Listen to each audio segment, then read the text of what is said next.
Today, Caitlin and I are going to be going over a holiday survival guide with you. Along with this, we're going to be also be chatting about our minimums, not only our minimums for how much we train, but also our minimums for some of the certain benchmarks we've set for ourselves, things like our sleep and also nutrition, along with the supplements that we take. So we're really excited to dive in with this with you today, and let's get right into our first topic. So we're going to get into our holiday survival guide. So we're going to have 3 major points for you on the holiday survival guide. Number 1, we're going to go over how to eat slowly to be satisfied instead of stuffed. That's strategy number 1. Strategy number 2 is how to stay in shape while you're busy. So we're going to go over kind of what we do during the fall and winter times and into the new year to keep us motivated. And then finally, number 3 is we're going to go over eating well on the go. And I think this one's going to be helpful regardless of what time of year it is. And then we do have a bonus one, but that will be available in our holiday survival guide ebook, which we will release. And if you're on our email list, you already have received it. However, if you're not on our email list and would like to be subscribed, please follow us on social media at Red Wolf CrossFit. Send us a DM there and I will add you to the list and I will send you the holiday survival guide. All right. You ready? Yes, I'm ready. Let's rock and roll. Welcome to the show. Let's get into the first one. Number 1, eating slowly and satisfied instead of stuffed. So is there any strategies that you kind of do, or like tell me what you think about when you're eating to not be overwhelmed? And I think you actually do a really good job of this. Yeah, I think we do this just by knowing, number 1, what is a serving size, and then really sticking with it. We don't ever really eat over a serving size. I think this became really apparent when my parents came to visit recently. And, I'm from Hawaii, and in Hawaii, a local style would be just to kind of serve yourself and to always, go back for seconds, go back for more. And that's just kind of how we've always eaten growing up. And that's kind of how I remember everything. However, my parents did point out when they came to visit that Matt and I served them like a plate of food, right? That's already like preset, and I never really offer them more. There is never really more. We make enough for one serving, and that's really it. And I think that's kind of how we stay on top of not overeating or overstuffing ourselves, is that, you have your one helping and then you're done. And that's kind of how we do things for the kids too. They have their one serving and then that's it. And if they want something else or they want something more, we kind of find different ways around that, but we never really overeat on our meals or our snacks. We stick to that one serving size. That's a great point, because I actually had someone ask me the other day, and this was more on the subject of motivation, but it was a question I've never really asked before. And it was like, I asked them like, well, what's your environment look like? And we kind of got more specific. I'll kind of leave out the details, but in a nutshell, like if I was in their environment, I wouldn't be motivated either. Yeah. And, the environment is like, who do you hang out with? What do you have available in the house? And what is easily accessible?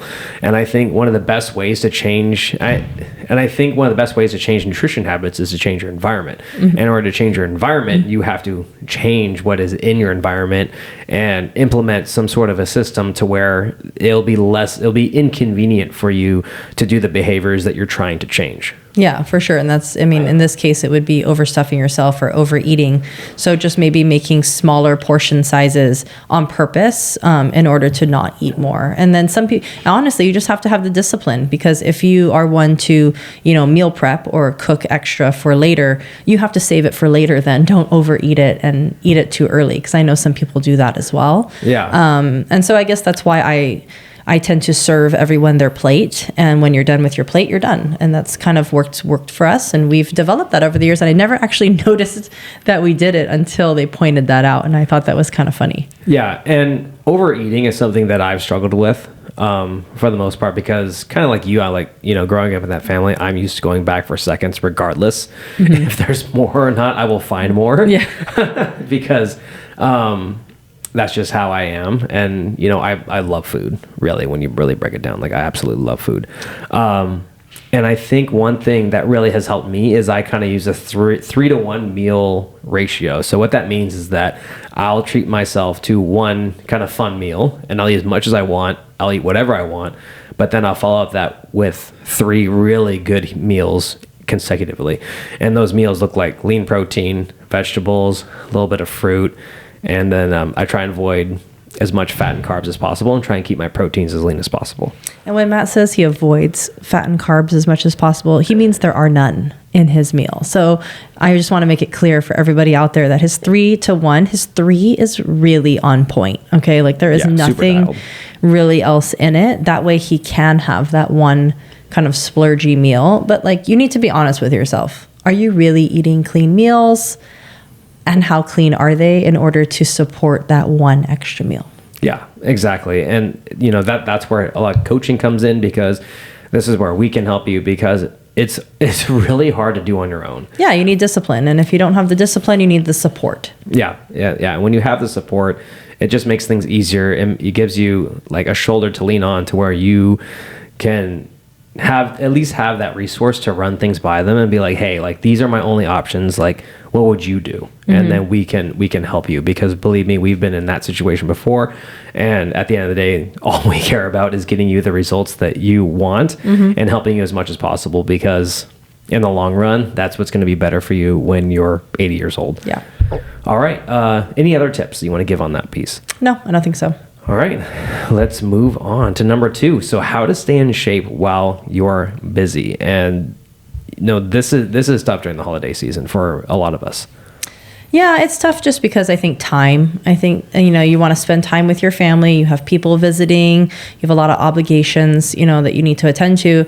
And I mean, I'm sorry, but fitness can't fall on the back burner. You're just going to have to try to plan it and fit it into your schedule. And I think that's where planning really comes in, and being proactive, looking at your week in advance, telling yourself like, well, let's be honest, I probably can't work out on this day and this day, so I have to get it done on these other days instead. And you have to hold yourself accountable, and you have to get in the gym, and you have to make sure like that's still a priority, because I think I posted this like at the end of Thanksgiving, but there was like 35 days left in the year, right? And even if you only work out, I think it was like 80% or something, it was still like 25 days worth. And that's still a lot. That's still like 4, even 5 times a week, following to the end of the year through the holidays. And so that gets difficult. But I think just being very proactive and, setting your schedule aside to make sure you get that hour in is super important. Yeah. And what would be some strategies that you would give to people if they are struggling to get in the gym? Definitely, get outside, get your steps in, do something active. If you have kids, make sure you take them outside, get them to the park, and be active with them there. Other than that, I would just try to walk with family members, get outside as much as possible. I think a lot of people end up being indoors, wrapping presents, doing holiday dinners, lunches, stuff with work. It's very rare that you actually get outside and get moving. So that would be one strategy. I guess the second one would be make sure you have some home equipment. A jump rope really goes far, maybe a band or a dumbbell. You really don't need much, but just those few items will allow you to do a very simple workout. And I know everybody thinks like it's a waste of time to do a simple workout at home, or you're really getting nothing out of it. What you're getting is consistency and staying in the routine mentally and physically, and that pays off in the long run. Exactly. I love that last part that you talked about, because, just like Newton's law of physics, it's like what stays in motion, or what starts in motion, something along those lines will stay in motion. I can't remember the exact thing, but you get the point. Yeah. And I think just with anything else, it's like sometimes we have to do workouts that aren't necessarily going to be quote unquote productive, but they keep the momentum going. Yes. And I think that's more important than how effective is this workout going to be. Yeah, you can't always, think of the end result. You have to think of what you're doing right now. And right now you're staying consistent, and that's more important than anything else. Yeah. Getting through the holidays consistently, and not, because you can really fall behind. I mean, you miss, 20 days out of the 30 days. You only work out 10 days. Like, you can really fall behind going into January, pack on a few pounds, and then wonder what the hell happened come January 1, and you're just super out of shape. And it feels like you're starting over again, when you can avoid that by just simply staying in motion, kind of like what you said. Yeah. And it's a lot better. It's a lot easier to stay in shape than it is to get in shape again and restart. Yes. Believe me, it's a lot easier just to keep momentum up. Just got to get there. And just keep coming, rather than having to feel. And plus, it's so mentally discouraging. Like, it is. Yeah. I can't tell. Like, even when I come back from a workout when I'm sick, And Yeah, like or I on load vacation. I load up the barbell for the first time. I'm like, this is not going to be a productive workout, but it's just, I have to get that first one over with to gain momentum again. So it's better to not lose momentum and just keep those baby steps going rather than just being like falling flat and then having a full restart. It's the same thing as jumping on a fad diet. Yeah, I mean, you'd be surprised what a bunch of air squats and push-ups and burpees will really do for you if you just, consistently do that. I mean, even if it's slow, even if it takes you a long time, like accumulation, over time really matters. Yeah, and in the guide, we provided with you a 10-minute do anywhere workout that is very versatile. So again, if you want the free guide, follow us on social media at Red Wolf CrossFit and shoot me a DM. I will see it and I will send you the guide and I will add you to the list if you want to be on our email list. Anything else? No, moving on to number 3. I like it. So eating well on the go. This is something I think you do very well. Yeah, I'm constantly eating, in the few 5 minutes in between classes or clients that I have. So, I mean, I guess eating on the go is kind of a part of my lifestyle. I can tell you that like my first meal of the day is completely just not even a meal. It's just makeshift put together. It's always a protein shake, a protein, enhanced yogurt or whatever, Greek yogurt. And I usually add pistachios to it. And then I have like a protein bar in the morning, some supplements as far as like water and creatine and all that kind of stuff. And then that's really it. I mean, and maybe like a banana or an apple, like some type of fruit. And that pretty much holds me over until, 10 o'clock till I actually have a real protein style breakfast that you usually bring me. You're welcome. Yes, thank you. And and then that holds me over till lunch. But as far as eating on the go, you'd be surprised what you can get at a 7-Eleven or at a convenience store now. There are so many protein options. I feel like there's a whole section designated to this, and you can get a whole meal really, on the go and really benefit. But you have to like be mindful, when you're going to stores or places and really look at the options. And, it's not always going to be pretty. It's not going to be really what you want, but it's what you need. Okay. You have to think of it as that. What do you need for fuel? What do you need for the day?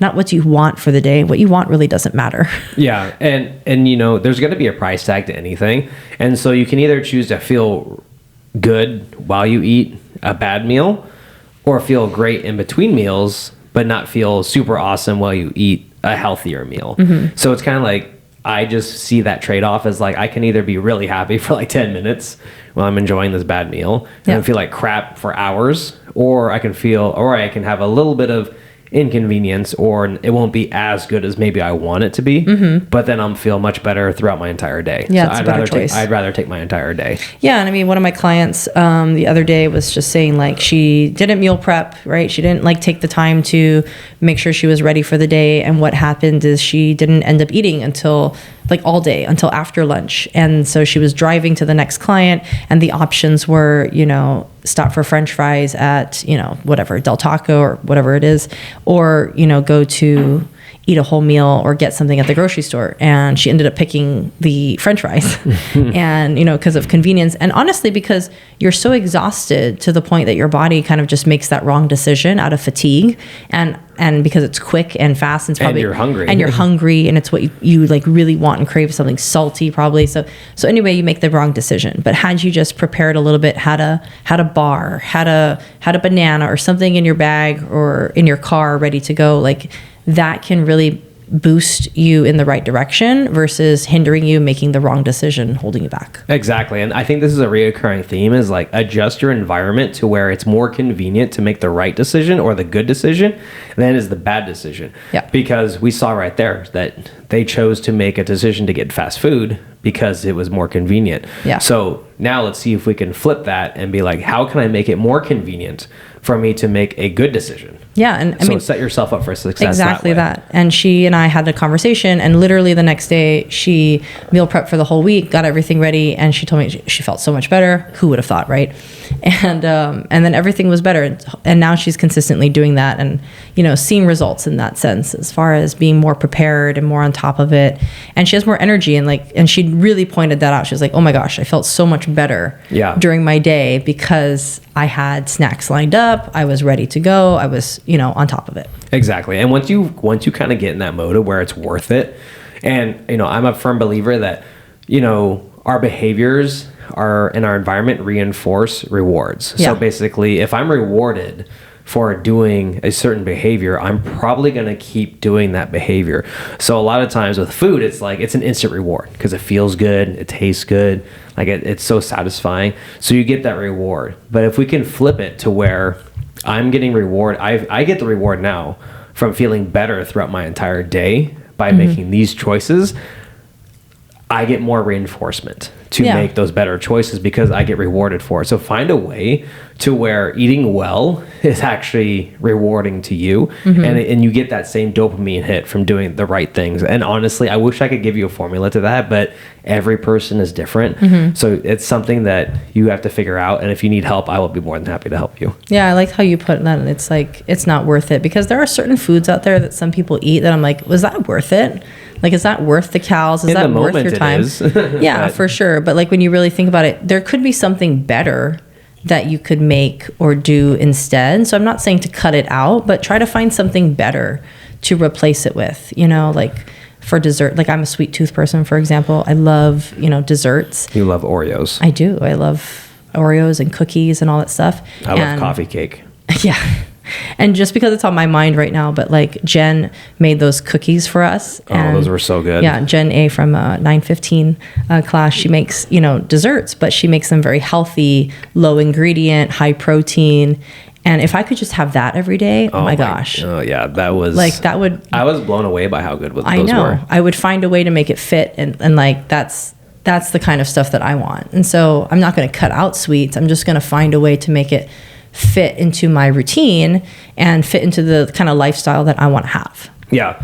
And, I think it's important to think of now that we can kind of give you all kind of a framework that if you are struggling with this, just kind of think about, what kind of behavior has been reinforced, because eating is just a behavior, right? So what kind of behavior has been reinforced to make these kind of decisions, and then examine that, and then see what you can do to change that behavior based on your environment and what can you, the reward system again. So, yeah. And some of my favorite to-go foods is definitely yogurt.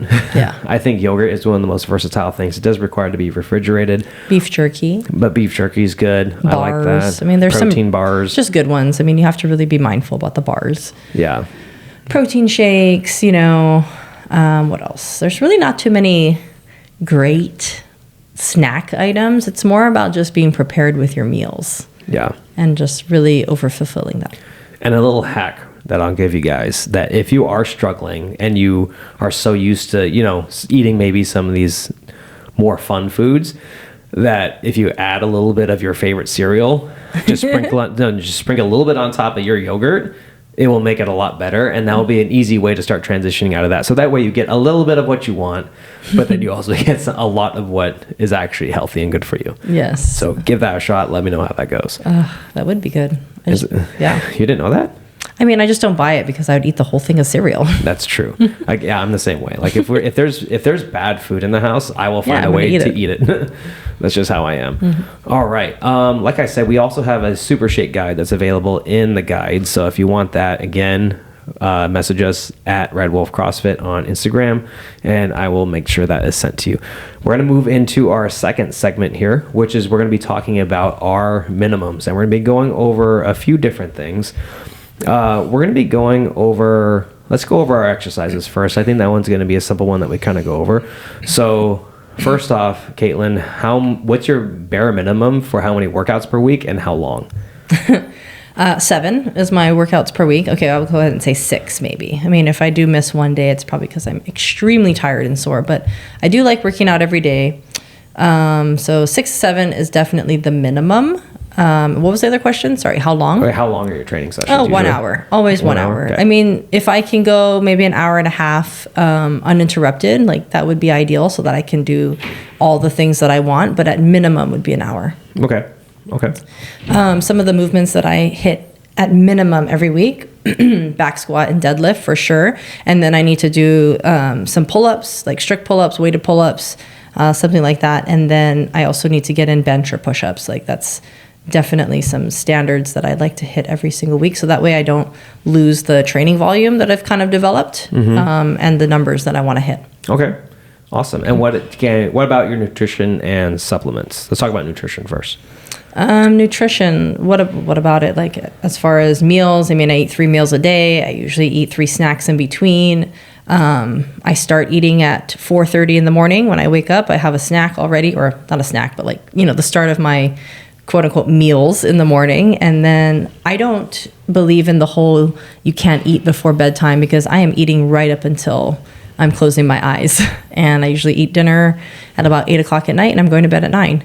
Okay. And yeah, that's usually the minimum. Hopefully we go to bed at 9, maybe 9:30 if we get stuck watching a show. But I usually need to try to be in bed by then so that I can wake up the next day. Okay. And what is your minimum protein intake every day? 200 grams. 200 grams. Dang, the same as me? Yeah, I Wow. try to. Well, I mean, I really want to build muscle, and eating my body weight at 150 has not given me the results that I wanted. And I've been doing that for almost the whole year. On the year, by the way, I gained 0.3 pounds of muscle, or like almost half a pound of muscle on the whole year. I went up and down, variance here and there, but on the whole year from January to December, about half a pound of muscle. And so I know I need to up my protein intake in that sense. I probably also need to do more hypertrophy type of training. So just increasing that, I guess, is kind of what I'm going to focus on going into 2024. Okay, that's awesome. Let's kind of backtrack a little bit and tell us, I think it would be helpful for everyone to hear kind of a little bit more in detail of step by step, meal by meal, snack by snack, what you eat every day. So let's walk us through your entire day, an average day of you eating. Well, my first meals, and I already said this before, was the protein shake, fruit, a yogurt, a protein bar. I usually ingest about 50 grams of protein just there. And then, Matt brings me my first meal, which is usually anywhere between 30 to 50 grams of protein as well, as far as eggs and sausage goes, what I usually eat.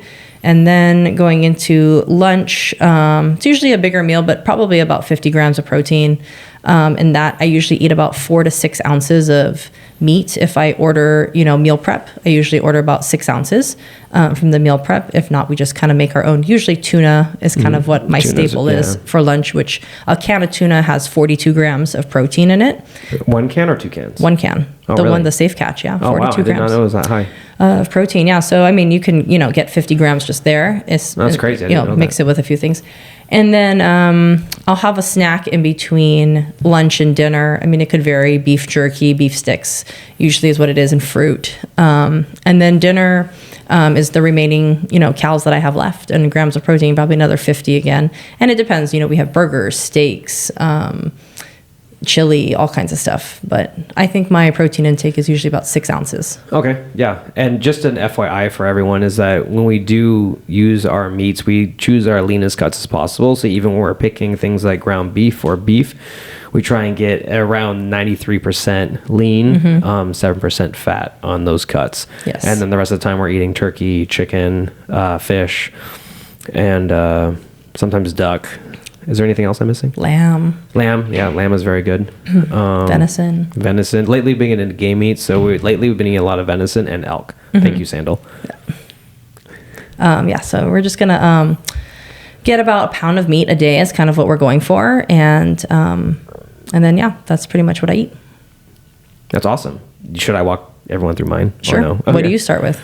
Well, maybe I should backtrack more and talk about my minimums. Okay. Should I? Sure. All right. Why What not? are your minimums for working out, and then for sleep, and then for food? Working out is definitely 5 to 6 times a week. I would say 5 is my minimum. 6 is my ideal goal, but it just doesn't always happen. I try and make sure I get some sort of a lift in every day, or some sort of resistance training in every day that I work out. I mostly do the CrossFit classes. Sometimes I'll hit build and burn after class when I can. I don't always have the time, but I do my best to get some extra resistance training in. And I've been really liking bodybuilding stuff lately because it's easier to recover from. My workouts are generally between an hour and a half max. I'll top out at an hour and a half. And sorry, what else? Your sleep. Sleep. My sleep is a minimum 7 hours every night. That's what I shoot for. Yeah, you get more than me. I do get more than you. I'm also older. Okay. But I just find that, I can function on less sleep, but I find that I'm a lot better in terms of my productivity, my mood, how I interact with people when I do get more sleep. And when I'm trying to be in bed and asleep by around 9:30 every night, I always find that the earlier I go to bed, the better I feel in the morning, regardless of what time I wake up. So that's something I focus on.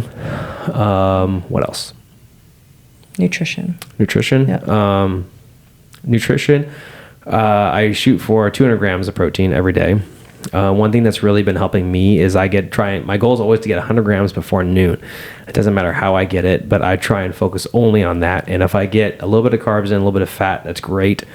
But I focus only on protein first, and then the rest usually falls into place. And the way I do that is I do a pound of meat. So I'll do a lean cut of meat of some sort of either elk, venison. Sometimes I'll even have bison. I'll even have salmon, eggs, egg whites, sometimes even chicken or turkey in the morning. And that really helps. And I know that sounds gross to a lot of you, but when I can have just that one meal and then feel really good until 2 p.m., that is very convenient for me, because usually I'm working, I'm on the go, I'm working out, or I'm training clients. So I need to eat, and then preferably not eat frequently in between those times, because I just don't have time. Yeah. I'm always on the go. And usually my snacks are yogurt. Yogurt is actually my favorite snack, because I don't have to prepare it. I can just kind of scoop it down, and it's easy for me to digest. And it really helped. Actually, the probiotics in it I find recently have really helped my digestion. Yeah, for sure. I think the whole pound of meat thing is a really cool idea and concept, and easy to prepare and to travel with too. Actually, any ground meats, pre-prepared and reheat really well, travel really well. And so you can eat it, you eat it usually over the course of 2 hours or so? Yeah. Like I don't eat like the entire pound in one sitting, like many people might think. I try and split it up as much as I can. So usually I'll have half a pound upon cooking it, and then I'll kind of like sit, and usually either I'll train someone or I'll do some work, and I'll wait as long as possible before eating the other half a pound. And then on top of that, my supplements are fish oil, magnesium glycinate, creatine, and a multivitamin. Those are my staples. And I do take citrulline malate here and there, which helps with energy, but I don't think that's an essential one for people to take. If you want to take it, feel free to. It definitely helps, but get the other ones dialed in first. Get your sleep dialed in. Get your nutrition dialed in before you start adding supplements. Yeah, I think my supplement staples, at least I have been really consistent. I'm so proud of myself, because I think a couple podcasts ago, I said that I was struggling with being consistent on supplements, and I have been much better since then. I think you can agree. I've taken them almost every single day. And my staples have been fish oil, the multivitamin, just like you, and then creatine, definitely. And then recently I've been taking this green supplement and then enhancing it with 3 others, which just is maca, chlorella, and spirulina, and spirulina, I think that's how you say it. And just enhancing that. And that's just basically been, from a female standpoint, just enhancing hormones and stuff like that. So if any ladies out there are wondering more on why I take those things, you can ask me personally. It just has really helped hormonally for myself, and I think it's really beneficial. Awesome. Thank you so much for sharing. That's really helpful. Let's dig a little bit deeper into our minimums for our lifts themselves. I think that's something interesting. Oh yeah, a lot of people ask me and are shocked when I give them the answers as far as minimums go. For example, somebody I forget who it was, but somebody was asking me, well, how many should I be able to do? Like 10? I think it was like V-ups. Oh yeah, it was V-ups. And like, when can I progress or move on to something more advanced? And, the person was like, well, I can do like 10. And I was like, yeah, you need to be able to do like 100. The rule of 100. Yeah. Like, at minimum, you need to be able to do, this many instead. So as far as weights go, I think that's a very interesting topic. And I really want people to refer to the Level Up board. I mean, that board is so important and really gives you a greater understanding and idea of balance and what you should be working on. I mean, I know there's many of you listening to this right now, and some of you are so strong in certain areas, upper body, lower body, whatever it is, and you know who you are. it's time to start working on those imbalances. Okay, so refer to the level up board and just kind of see like, what is it that I need to work on, and start really working on those things. Like, are you really going to forever just be the person known to squat a lot or to press a lot or to run really fast? Like, don't you want to be better at the other areas? So referring to that board and trying to hit those minimums and level up, I think would be really important. And I mean, that's pretty much my minimums up there as far as what you should be able to lift is your body weight for back squat, 1.25 times your body weight for deadlift. Front squat is up there too. I think it's 80% of your back squat is what you should front squat, and then so on and so forth, and just being able to maintain those things and stay in balance, I think is super important. Right. And what's the first step someone should take if they are aware of these imbalances? What would you coach them on? Prioritizing just one thing first. Okay. I think a lot of people take on way too much when they're like, oh, I have a lot of imbalances. So they just work on everything. Well, that's you're going to get you nowhere in reality.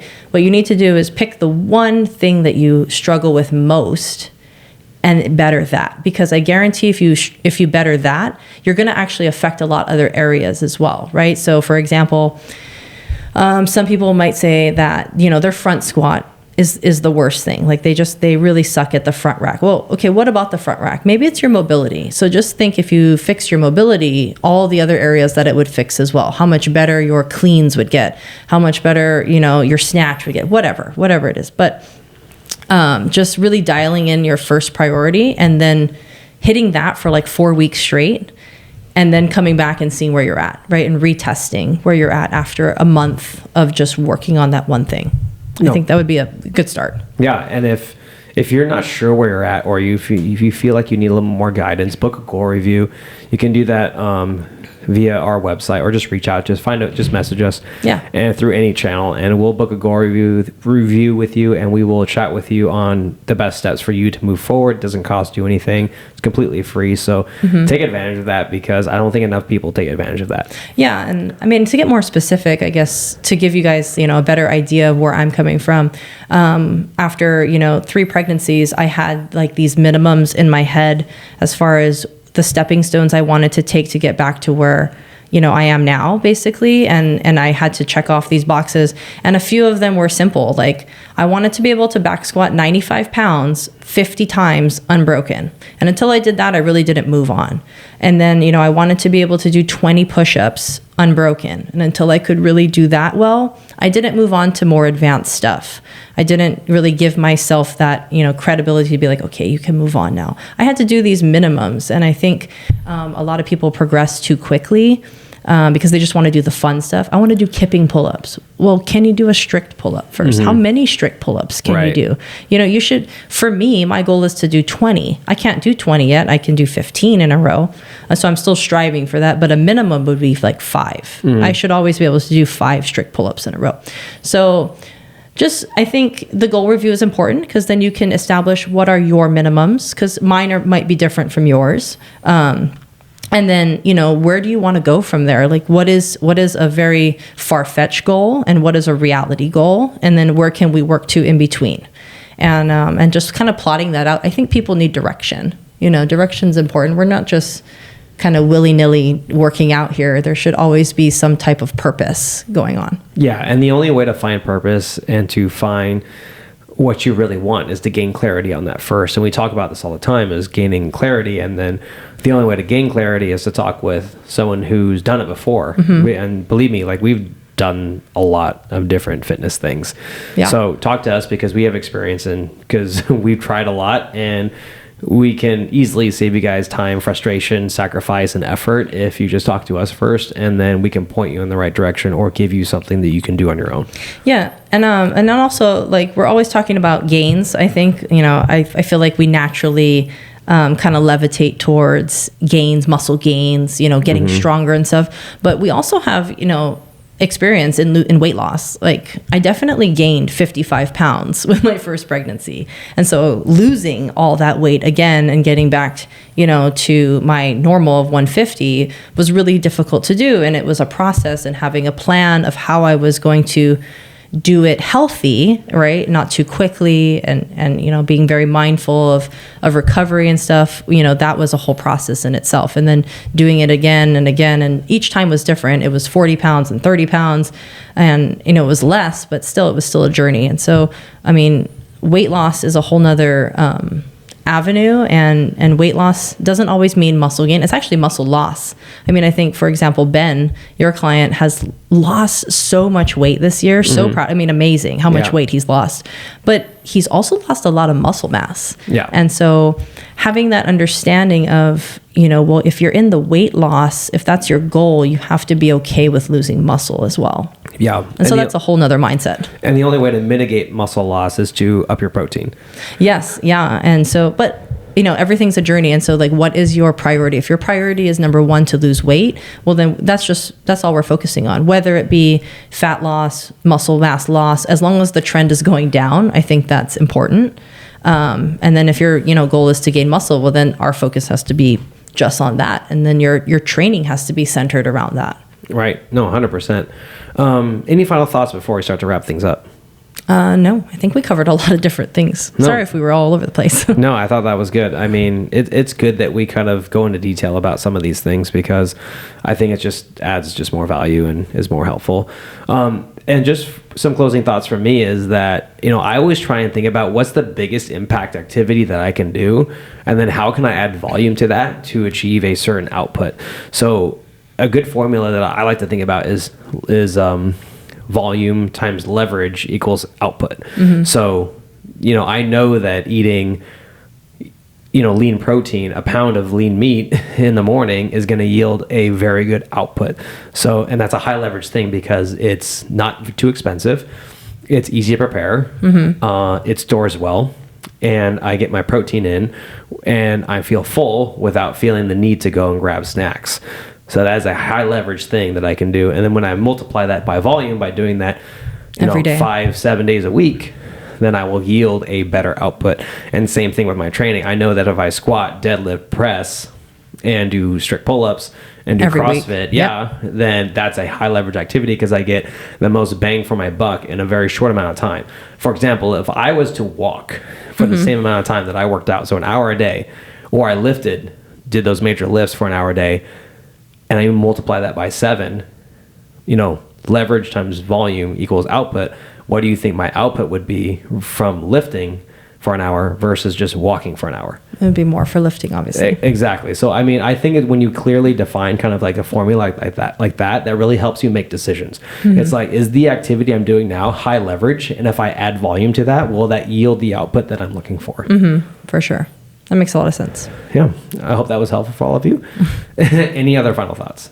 No, I just think hopefully you survive the holidays, you get through it, and we all make it through to January, and we can start off the new year again nice and strong. Yep. Sounds like a plan. Well, thank you so much for listening. If this was helpful, please leave us a 5-star review so we know to make more content just like this. Please message us on social media at Red Wolf CrossFit, DM and message your questions there. We're also looking for our podcast topics all the time, so feel free to give us your ideas. We'd love to hear from you. Until next time, good luck. Have fun. Nailed it.